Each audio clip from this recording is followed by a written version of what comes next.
মামলার সম্পর্কে চতুরতার সহিত এই শব্দটি উচ্চারণ করেছেন। বাট মাপ চাওয়ার বিষয়টা তো রেকর্ডেড। হ্যাঁ, এটা মাপ চাওয়ার বিষয়টা অবশ্যই রেকর্ডেড। আপনারা শুনেছেন যখন তিনি মাপ চেয়েছেন, আমি মাননীয় ট্রাইব্যুনালে আবেদন করেছিলাম যে যেহেতু আসামি মাপ চেয়েছেন, এই বিষয়টি 342 যে ফর্ম আছে, আসামি পরীক্ষার যে ফর্ম, সেখানে নোট ডাউন করার জন্য, এবং আমরা আশা করি মাননীয় ট্রাইব্যুনাল সে বিষয়টি নোট ডাউন করেছেন। মামলার প্রসিডিং এবং আসামির মতো যেভাবে নির্দোষ দাবি করেন তিনি সেভাবেই নির্দোষ দাবি করেছেন। শোনেন, আদালতের এখতিয়ারভুক্ত বিষয় নিয়ে আমি শুধু না, রাষ্ট্রের যে কোনো ব্যক্তি মন্তব্য করতে পারে না। আরেকটি শব্দ আপনি আপনার প্রশ্নে বলেছেন, অ্যাজাম্পশন, অর্থাৎ অনুমান কিন্তু করা যায় না।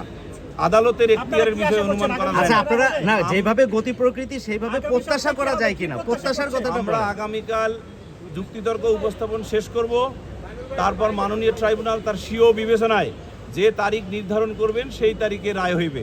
চেষ্টা করব আগামীকাল আমাদের যুক্তিতর্ক শেষ করার, এবং এই নারী শিশু নির্যাতন দমন আইনের 20-2 ধারা অনুসারে পরবর্তী তারিখ নির্ধারণ করবেন মাননীয় ট্রাইব্যুনাল।